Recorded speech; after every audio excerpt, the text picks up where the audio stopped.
Palm Springs at 6 starts right now. Now, this is NBC Palm Springs. Good evening. Thank you for joining us. I'm Olivia Sandusky. I'm Mark Messer. Big changes ahead in California's race for governor after former Vice President Kamala Harris confirmed she will not run for the state's top job. That's tonight's top story. Now, two well-known names, one from each party, already jumping into the spotlight. Our Alondra Campos speaking with both potential frontrunners and tells us more. Alondra?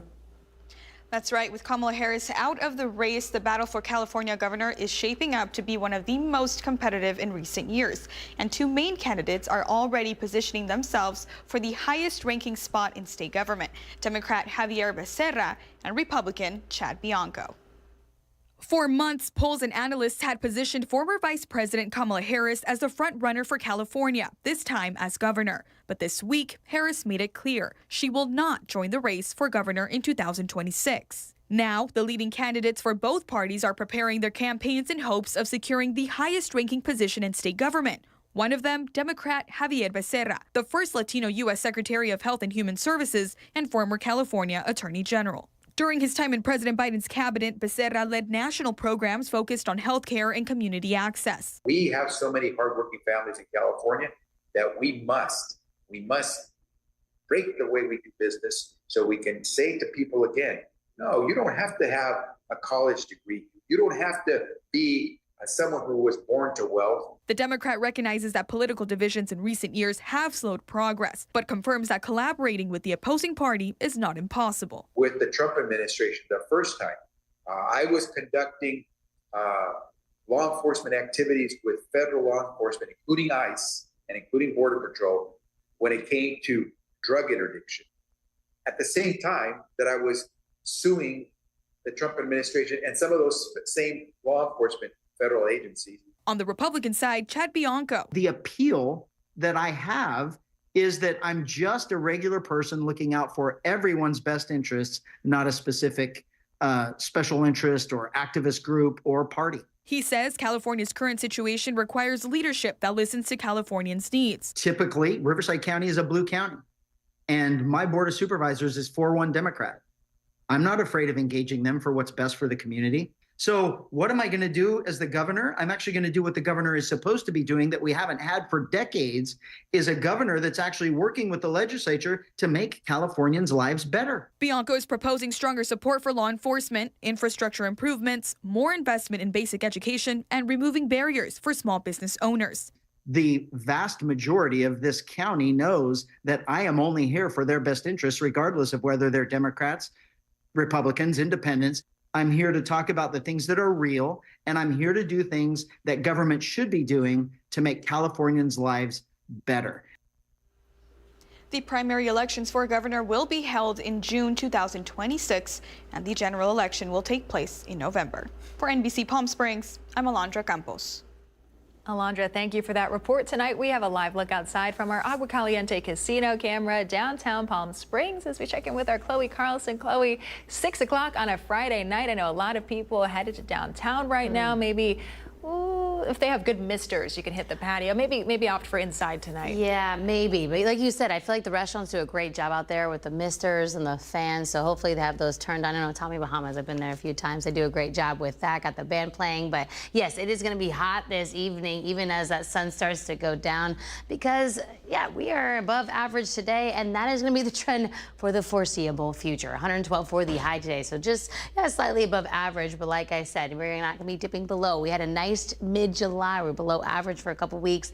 That was so nice and so rare, but unfortunately that could be the case as we kick off August. 109 in downtown Palm Springs still at this hour. As far as wind gusts go, onshore flow, breezy winds at that for the wind corridor for us in Palm Springs as well. So not too bad as far as those winds go, not shaking the cam too bad as we looked at that live cam. As far as future winds into the weekend, pretty consistent from what we've seen the last couple of weeks, right? As we get to the afternoon, evening hours, it picks up a little bit for those winds wind-prone areas, but we are not tracking any wind that's going to be over that threshold for a wind advisory. So breezy for the southeast end here for the Coachella Valley, excuse me, and up in the high desert. So for our Saturday, kicking off the weekend, range of high pressure center will still be to the east of us. It'll continue to move north over the course of next week. We'll break that down more in that full forecast. Here's a Comfort Air 3-day forecast. So above average, 113 for our Saturday. Like I said, we'll say above 110 degrees for the foreseeable future. We'll break down what you can expect in that full forecast coming up.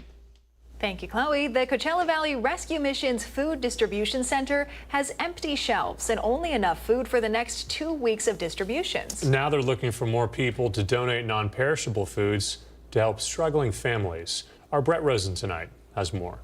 Here at the Coachella Valley Rescue Mission in Indio, officials are telling me that these shelves have not been this empty since COVID.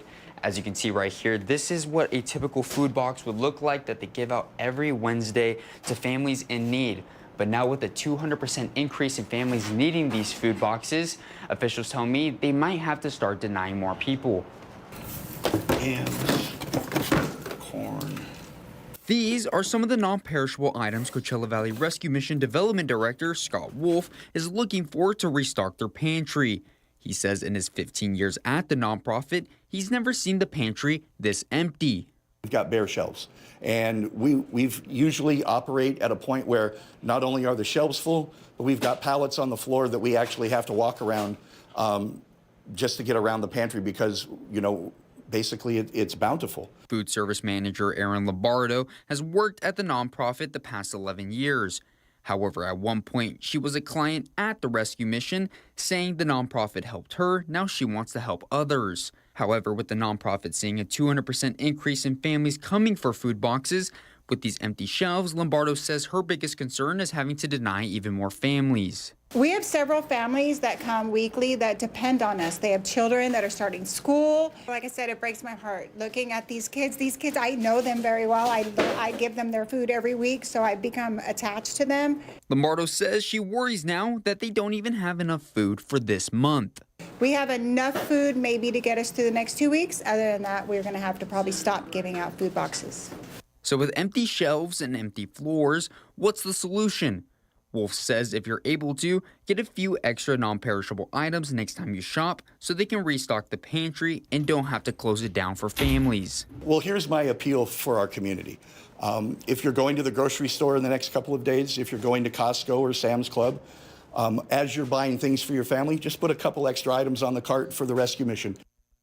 Now, as you heard, the Coachella Valley Rescue Mission is feeding over 100 families every Wednesday. But because of this food shortage, they're going to have to start denying more of their food boxes. So if you'd like to know how you can be a part of that solution, you can either donate food here at the Coachella Valley Rescue Mission, or you can visit our website, NBCPalmSprings.com, where you can find the link to their website to find how you can donate cash. Here at Coachella Valley Rescue Mission in Indio, I'm Brett Rosen, NBC Palm Springs.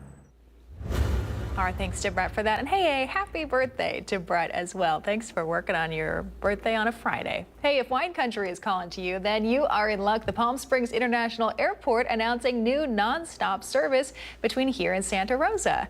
It's through Alaska Airlines. It begins in October. It runs 5 times a week. And if you find some wine while you're there, well, you're in luck. Wine flies free for mileage plan members with Alaska Airlines.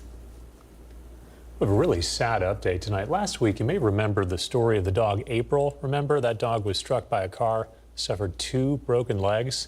Thanks to Animal Samaritans, funds were raised through the Cade El Moro Dog and Cat Fund, providing life-saving care for homeless animals who are in crisis.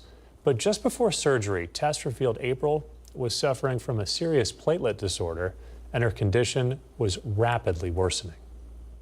Unfortunately, on further testing, it was identified that she actually had an infectious disease, which was delivered to her by a tick called anaplasma. She began having difficulties with breathing as well and coughing, which made us have concerns that she was having hemorrhage or bleeding into her lungs, which would preclude her from moving forward with surgery. We elected for humane euthanasia for her to alleviate that suffering. April spent her final days surrounded by love and compassion.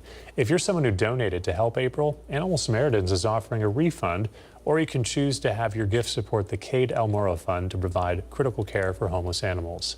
The fund has already helped 4 pets receive urgent medical treatment. For questions about your donation, contact Animal Samaritans. We've put the address right there at the bottom part of your screen.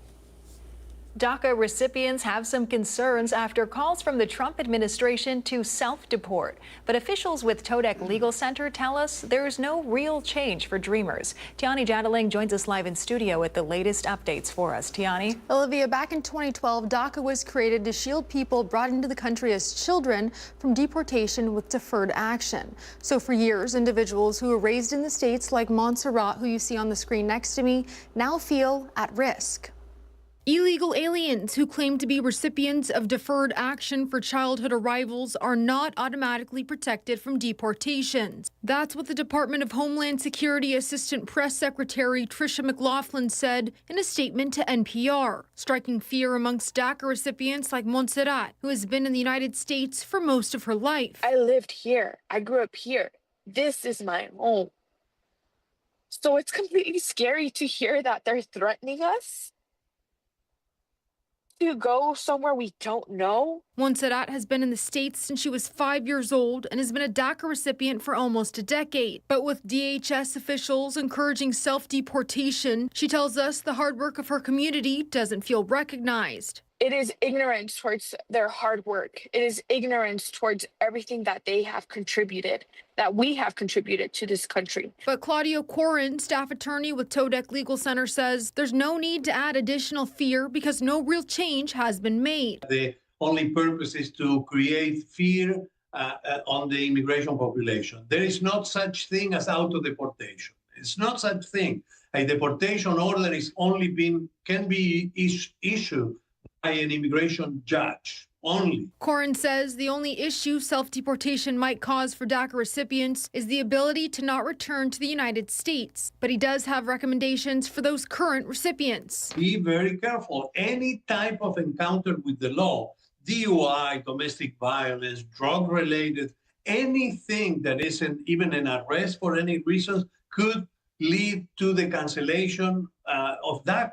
For residents like Montserrat, who works 2 jobs to save for a moment she never hopes to come, all she says she can do is remain optimistic. My home is California. And I don't see myself anywhere else other than California. Officials with Todek Legal Center say it's important residents keep their DACA information up to date. They also recommend finding an alternative immigration relief option. Live in studio, I'm Tiani Jadaling, NBC Palm Springs. Tiani, thank you. Coming up next, we'll take a look at how DAP Health is ushering the Universal Basic Income Program for some residents of Palm Springs. First tonight, we have a look at your gold and silver prices. Thanks for joining us on this Friday evening. We're back right after this.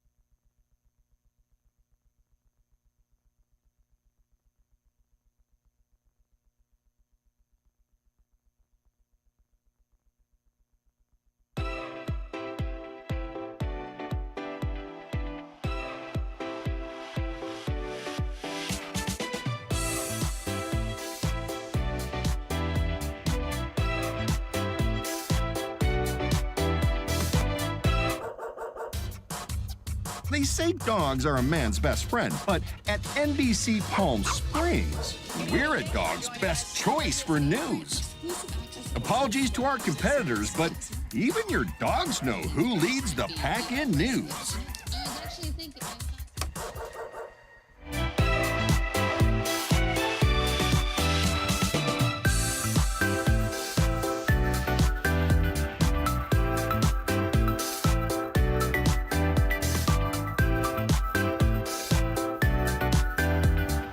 Night after night, discover the unique stories that set our valley apart.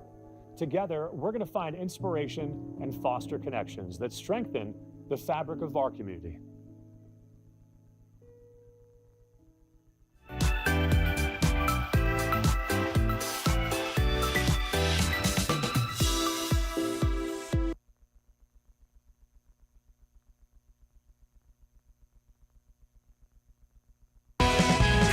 to covering our community. You're watching NBC Palm Springs at 6.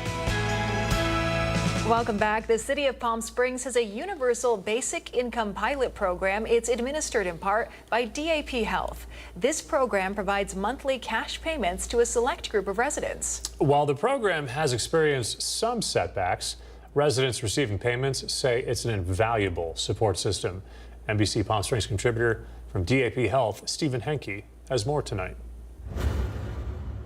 Imagine living on less than $1,000 a month with debt mounting, housing at risk, and no safety net in sight. That was the reality for 14 residents of Palm Springs before they were selected for a bold experiment, a universal basic income pilot program that gave them $800 a month, no strings attached. It was a lifeline and a second chance. But the road to impact wasn't without bumps.